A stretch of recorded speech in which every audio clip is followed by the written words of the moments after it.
There are two big regulatory developments relating to clinical trials in Europe at the moment, and both of them are causing some soul-searching among industry, investigators and patients. One's a plan to release more clinical trial data. This is what Guido Rassi, the new boss at the European Medicines Agency, is determined to do. It's a novel plan. The data will be made available proactively rather than in response to requests. The scheme will cover more than just safety data, and the data will be released automatically as soon as a product is authorized.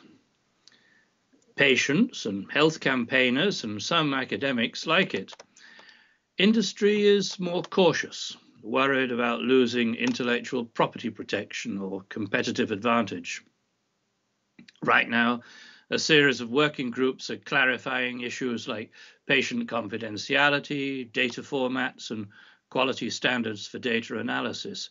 But clear advice is expected to emerge by the end of April, and Rassi wants to see the scheme start operating from the beginning of 2014. The other big story here is the argument the European Union has started in trying to update its rules on the way trials are authorized. This is a slower process. New rules certainly won't be in place at the start of next year. But the shape the new rules will take should be clearer by this summer.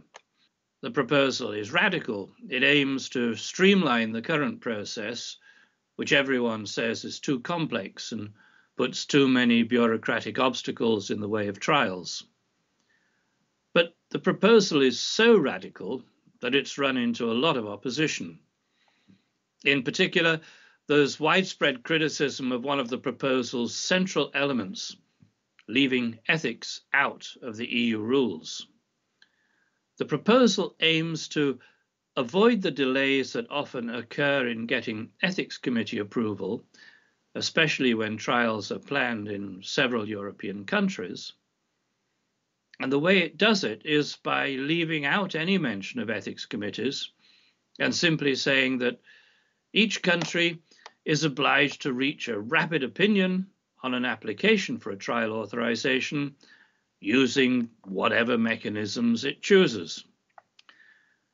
The EU's lawmaking bodies have responded with a great deal of concern, pushed by, obviously, ethics committees who don't like this at all, and by a lot of other interest groups as well, because of the fear that this would remove ethical consideration from trial authorization completely.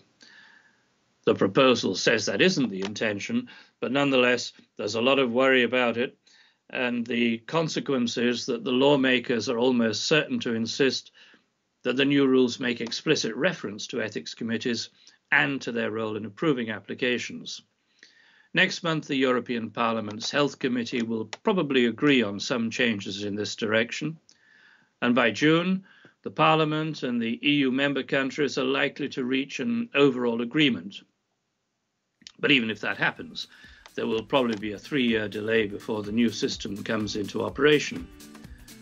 Europe isn't a place where things happen quickly. But we'll keep you up to date as things change. This is Peter O'Donnell for Applied Clinical Trials in Brussels.